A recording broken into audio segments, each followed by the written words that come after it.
Rejoice in the Lord always. I will say it again, rejoice. Philippians chapter 4, verse 4. Well, good morning, brothers and sisters. This is Pastor Kevin from Martinsville United Methodist Church. And not a very long verse from the Bible, but still this passage from Philippians is one that is very interesting. It's a mirror in part of the passage that we heard from 1 Thessalonians. And Paul must have been on quite a tear as he was writing all these letters to these, now first it was the church in Thessalonica, now it's the church in Philippi. And he's inspiring them to do something that demonstrates not only our act of worship, an act of worship, which is rejoicing in the Lord, but also it demonstrates to others the sincerity of our faith. And how does it do that, you might ask? Well, when we worship, there are plenty of people out there who will be sarcastic and say, oh, yeah, well, just because you go to church, blah, blah, blah. Well, yeah, but if we are rejoicing in the Lord always, we're not just rejoicing in the Lord on Sunday mornings. We're rejoicing in the Lord on Tuesday afternoon when work is in a slog and we're having a hard day and maybe we're sick. We're rejoicing in the Lord when we're, in the ER unexpectedly with a family member.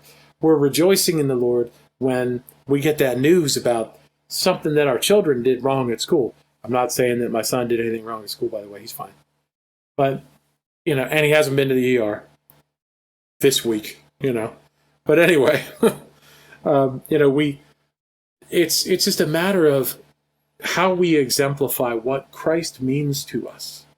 And this is the point that Paul is making, is that the reason that we rejoice always is it's a testimony of our love of God if we're willing to rejoice in all things at all times, always and everywhere, right? And it wouldn't be, we'd be failing if we didn't look back at that 1 Thessalonians.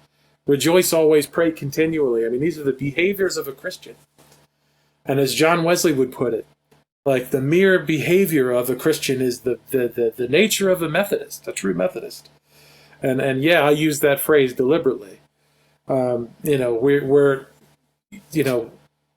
are people of one book, and our book teaches us that God is that important, and following God to his expectations is that important. And one of his expectations of us is that we will worship, and not only that we will worship, but we will worship together. Hebrews 11:24 and 25, right, teaches us perfectly. And if you've been afraid to come back to church, brothers and sisters, I'm going to tell you right now, shut that crap down. And yeah, I said crap. But shut that down. Come to church. Go to a church. It doesn't have to be Martinsville. We'd love to have you, but it doesn't have to be Martinsville. But stop sitting at home on your sofas because it's easy. Go be with people. Rejoice with them. You will find a whole new level of joy when you rejoice in the Lord with others, not just by yourself. Man, that was unexpected, but maybe there's somebody out there that needed to hear that today. Brothers and sisters, God loves you. Please be sure to like and share the video. Maybe comment on it. Let us know how it might have moved you today. I always want to hear from folks. And always remember that God loves you. We love you. Take care.